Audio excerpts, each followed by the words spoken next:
Not all recommended healthy foods are healthy. Most people follow the food pyramid because it's what we've been taught, but it's simply wrong. We're taught healthy whole grains and that dairy is recommended. What most people don't know is that certain products in the food pyramid cause inflammation in our body that leads to disease. If you continue to follow this way of eating, you run the risk of gaining even more weight and disease that are preventable with the right nutrition. If you want to know the truth, download my free resource, The 3 Biggest Lies You've Been Told About Weight Loss, in the link below.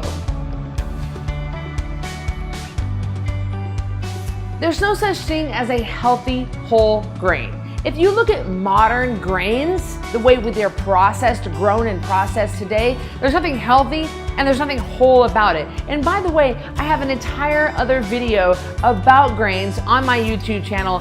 You can watch it if you want. But we have to remember that over the decades and over the last century or so, we have bastardized our grains. We have made them to where they are more unhealthy than ever. And we don't process them in our bodies like we used to because the grains aren't like they used to. But see, what happens is the grains spike our blood sugar, which triggers a whole host of insulin to bring that blood sugar back down. And remember, you cannot lose weight in the presence of insulin. So the grains just beat up our body. And on the Code Red Lifestyle, I have everybody avoid all grains no matter what during weight loss mode. You don't need milk and dairy products. The ingredients in milk cause inflammation.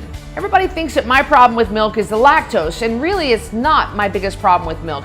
My problem with milk is the inflammation that carrageenan causes. So what's carrageenan? It's a thickening agent from seaweed that is highly inflammatory in your body. So if you find yourself drinking, like, let's say, a lot of heavy whipping cream, then try to get the carrageenan free, try to get the non-GMO, the organic item that doesn't have those inflammatory products in it. But dairy in and of itself is generally inflammatory, so you really just want to be super careful with dairy products.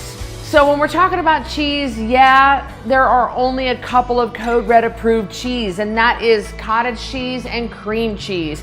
Look, over the decades that I've been doing this, I just haven't noticed that these two items stall people's weight loss. So I let people have them in small amounts, but the problem is most cheeses will stall weight loss. They are inflammatory. So you want to stick with the cottage cheese and the cream cheese, and you still want to have them in small amounts. You'll notice that a lot of dairy products are fat-free, and that's a problem because what do? The manufacturers remove the fat from the dairy, and it doesn't taste as good. Fat makes everything taste good, right? So they add the sugar and the carbs back in to make it taste good. And that's where the problems come in. You have to remember, fat-free, light, non-fat, not a good choice. So stick with things that are full fat. Keep the fat in them. Look at a glass of milk. You know I'm not a big fan of milk. I have been off of milk for about 13 years. But if you choose to drink milk, if you choose to give your kids milk, you want to look at a glass of whole milk as opposed to skim milk, for example. The whole milk is going to have more fat in it than the skim milk, but it only takes 1 glass of full fat milk to keep your kids satisfied as opposed to 2 glasses of skim milk. And we've actually seen this in studies. So if you choose to give your children milk, or if you choose to drink milk, it's just much better to have the fat milk, the fatty milk. And also a big common misconception about dairy is that you need it for calcium. But the reality is you get a very, very, very small amount of calcium from milk.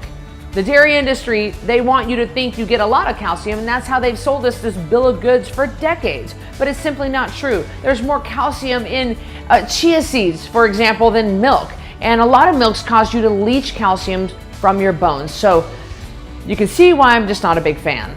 If you want to keep operating on the industry lies, I really can't help you. But if you are ready to know the truth and become a Code Red Rebel, I have a program for you. Download my free resource below and get connected today.